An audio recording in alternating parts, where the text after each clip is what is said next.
How many times should we recite Amida's name? Should we recite Nembutsu just once, 10 times, or thousands of times? Must we count and strive to achieve more and more recitations every day? Why persons of entrusting faith in Amida's primal vow constantly say Amida's name throughout their lives? As different Pure Land traditions emphasize various methods of Nembutsu, many who are new to the Pure Land teachings are therefore confused. In order that we could get a clear answer to these questions, let us listen deeply to this wonderful tract, written by Venerable Master Shinran's fellow disciple of Master Shinran. We are now reading this marvelous teaching of Venerable from the excellent translation found in the collected works of Shinran, credited in the acknowledgement section below. Clarification of one's calling and many callings. These days, the practice of the Nembutsu is being entangled in vigorous debate over the doctrines of one's calling and many calling. This debate touches on matters of crucial importance and demands that we exercise great care.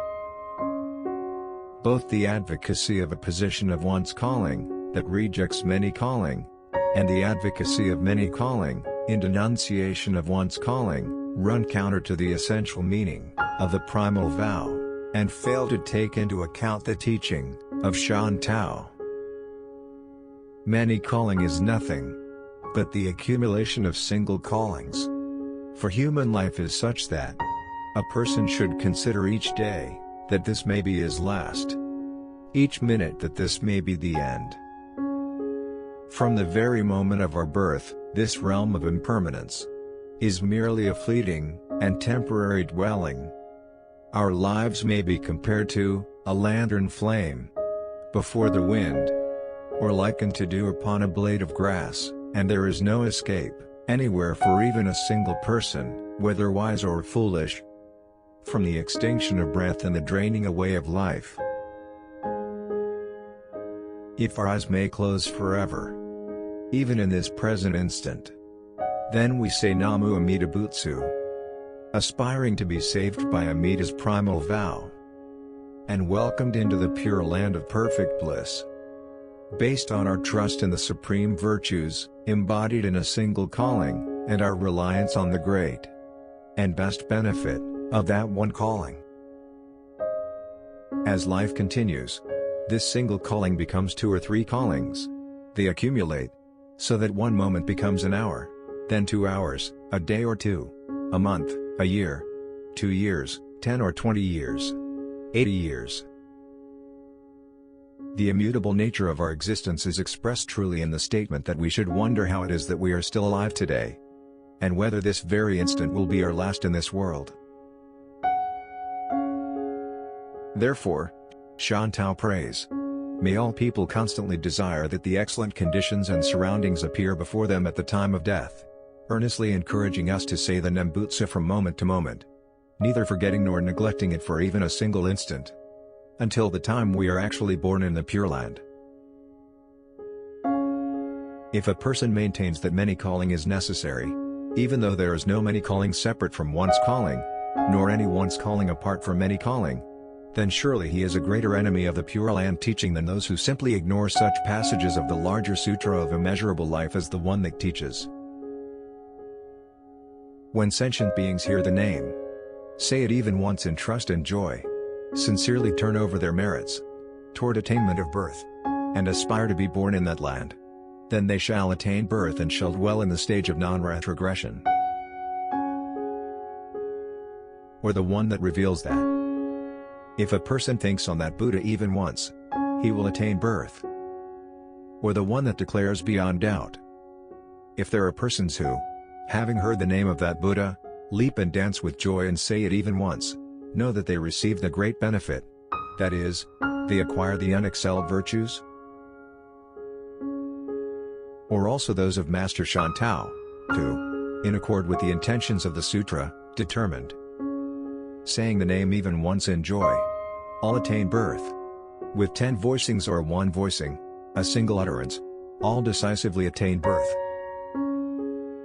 If, however, because of belief in this, you adhere single-mindedly to the position of birth through one's calling, and declare that many calling is erroneous, then do you intend to overlook the words of the primal vow, saying the name perhaps even 10 times, and ultimately take the teaching of saying the name for 1 to 7 days in the smaller sutra to be pointless? Do you also regard as erroneous the teaching of Master Shinran?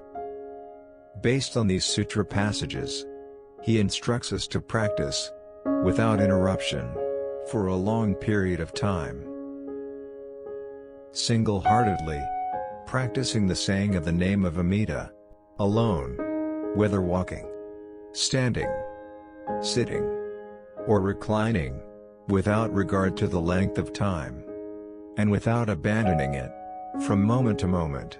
This is called the act of true settlement, for it is in accord with the Buddha's vow. Vow that to the end of this life, there will be no retrogressing, and that you will make the Pure Land your single goal. To break with Shantao's teaching, and slander it after having once entered the Pure Land gate, is to be an even greater enemy than people of other teachings and different understandings. Such people, forever remaining as stragglers in the 3 courses, have no chance of emerging. It is wretched. Hence it is taught. The Buddha comes to welcome those who, at the upper limit, spend their entire lives in the Nembutsu, down to those who say it only 10 or 3 or 5 times. Solely through the greatness of the universal vow. Foolish beings, when they become mindful of it, are brought to attain birth. And further, one truly knows now, without so much as a single thought of doubt, that Amida's universal primal vow decisively enables all to attain birth, including those who say the name, even 10 times, or even but hear it. Those who say the name for 7 days, or 1 day, down to 10 voicings, or 1 voicing, a single utterance, will unfailingly attain birth. These passages teach, beyond all doubt, that there should be no controversy over the positions of one's calling and many calling. The person who has simply entrusted himself to Amida's vow should continue to say the Nembutsu until the end of his life, with birth in the Pure Land as his goal. You must not cling to one or the other extreme. I have been unable to express my innermost thoughts as I would like. Still, I hope the reader will be able to grasp my meaning through these notes. Those who adhere to one's calling, as well as those who cling tenaciously to many calling, invariably meet with inauspicious deaths. For both deviate from the meaning of the primal vow. Consider this carefully. It cannot be said too often that you must avoid confusing the truth that many calling is itself one's calling and that one's calling is many calling. Namu Amida Butsu. Kensho 7, Year 1255, 4th month, 23rd day. Here ends our reading of this wonderful tract, which was copied by Master Shinran at age 83.